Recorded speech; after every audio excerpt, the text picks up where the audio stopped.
नमस्कार दोस्तों, स्वागत है आपका धर्म और मोक्ष चैनल में। आज हम रावण की कुछ रहस्यमय बातों पर चर्चा करेंगे।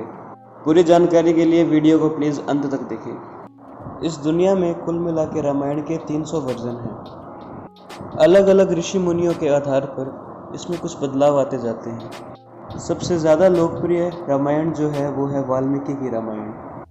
आज की जो बात है वो श्रीलंका के रामायण के आधार पर है, जो कि एक खौफनाक घटना के बारे में बताती है, और वो है रावण का शरीर। जिस रावण के पुतले को दशहरे पे हम हर साल जलाते हैं, मगर इनके अनुसार वो आज भी सुरक्षित है। आज मैं आपको यही बताऊंगा कि ये कितना सच है और कितना झूठ। आखिर कहाँ है रावण का शरीर?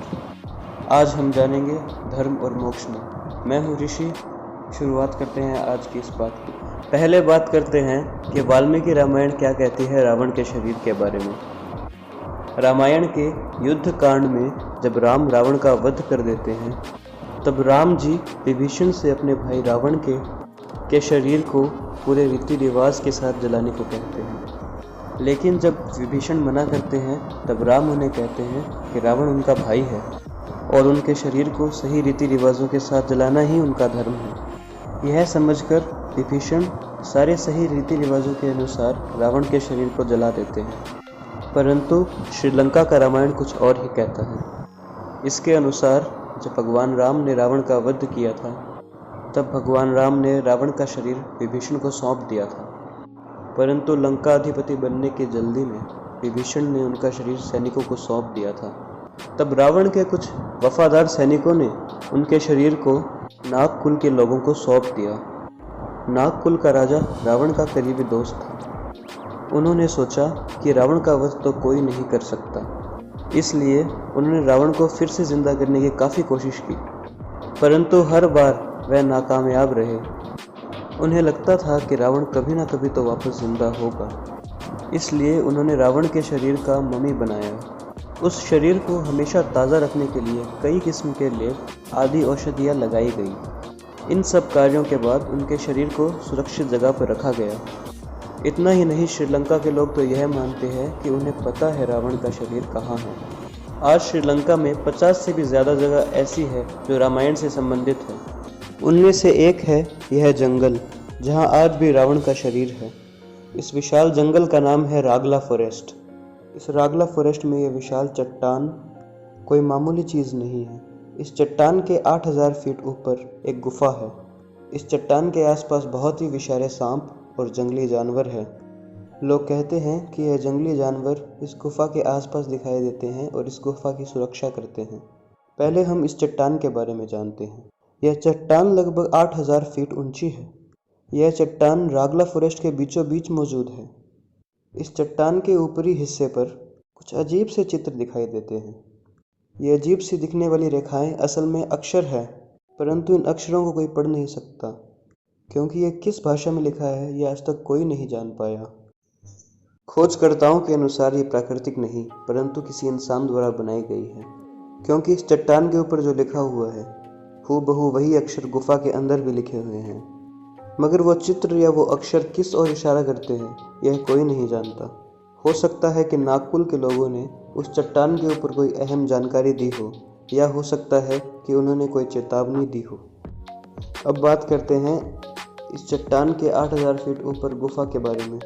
आप ये जान के हैरान होंगे कि इस गुफा के अंदर एक पत्थर के ताबूत जैसा कुछ पाया गया है। खोजकर्ताओं के अनुसार इसी ताबूत के अंदर रावण के शरीर को सुरक्षित रखा गया है। इस ताबूत का आकार 18 फीट लंबा और 5 फीट चौड़ा है। त्रेता युग में इंसान लगभग 15 से 18 फीट लंबा ही हुआ करता था। ये हम भली भांति जानते हैं। इस ताबूत को देख के यह साफ पता चलता है कि इसे किसी इंसान ने ही बनाया है। इस पत्थर के ताबूत के ऊपर भी कुछ लिखा हुआ है, मगर क्या लिखा हुआ है यह कोई नहीं जानता। इस चट्टान की एक विशेषता है, इस चट्टान के सारे पत्थर एक दूसरे के आधार से टिके हुए हैं। एक छोटी भूल पूरे चट्टान को गिरा सकती है, परंतु इन्हें हिलाना भी इतना आसान नहीं। आप ये जान के हैरान होंगे कि रावण के साथ रावण के आभूषणों को भी दफनाया था। अगर इस बात को झूठ मानोगे तो मैं आपको बता दूं कि आज भी रागला के इस जंगल में काफ़ी सारे लोगों को खजाना और सोना मिला है, लेकिन मुख्य खजाना आज तक किसी को नहीं मिला। हो सकता है कि खुद नागकुल के लोग उसकी रक्षा करते होंगे। आसपास के लोगों ने मीडिया वालों से ये भी कहा है, रागला जंगल में 2-3 लोग गायब भी हो चुके हैं। 8000 फीट ऊंची इस गुफा में जाने से पहले रावण की पूजा करनी पड़ती है। ऐसा करके रावण से अनुमति ली जाती है, ऐसा लोगों का मानना है। इस चट्टान के ऊपर वाले गुफा को किसी इंसान ने बनाया है, क्योंकि गुफा को बनाने के लिए पुराने ज़माने की सीमेंट चूने का इस्तेमाल किया गया। इससे ये बात तो पक्की हो जाती है कि इस ताबूत में किसी का शरीर तो है, और इस ताबूत को जिस हिसाब से रखा गया है उससे यह समझ आता है कि यह ताबूत किसी साधारण इंसान का नहीं है। जिस चट्टान पर यह गुफा है उसका नाम है रावण पर्वत विहार। इस जंगल में जाने से पहले यहाँ के एक मंदिर में जाना पड़ता है। वह मंदिर किसी और का नहीं बल्कि खुद रावण और कुंभकर्ण का है। श्रीलंका की सरकार इस ताबूत को खोलने की अनुमति नहीं देती है। नागकुल के लोगों ने इस उम्मीद से इस शरीर को सुरक्षित रखा है कि अगर लक्ष्मण को संजीवनी बूटी से जिंदा कर सकते हैं तो रावण को भी किया जा सकता है। इनके अनुसार रावण आने वाले समय में विष्णु के 10वें अवतार कल्कि को युद्ध में सहायता करेंगे। दोस्तों, इस ताबूत में रावण का शरीर है या नहीं मैं नहीं जानता, बल्कि यह कोई नहीं जानता। इस चट्टान में पांडुलिपि का मिलना, गुफा को बनाने में पुराने ज़माने का सीमेंट और चूने का इस्तेमाल करना, गुफा के अंदर ताबूत मिलना, ताबूत के ऊपर भी पांडुलिपि का मिलना और आसपास सोना मिलना यह साबित करती है कि यह किसी बड़े व्यक्ति का शरीर ज़रूर था। यह रहस्य सिर्फ नागकुल के लोग ही जानते हैं। इतना ही नहीं, श्रीलंका सरकार ने यह ऑफिशियली डिक्लेयर किया है, लंका में कहीं रावण का शरीर आज भी मौजूद है। इसलिए रागला जंगल में हर किसी को जाने की अनुमति नहीं है। अंदर जाने के लिए जंगल के इंचार्ज श्री सेन महात्य की अनुमति लेनी पड़ती है। आपके इसके बारे में क्या विचार है, कमेंट सेक्शन में ज़रूर बताइए। इस वीडियो को लाइक करना और अपने दोस्तों में शेयर करना ना भूलें। आज के लिए धर्म और मोक्ष में इतना ही। खुश रहें, स्वस्थ रहें। जय हिंद।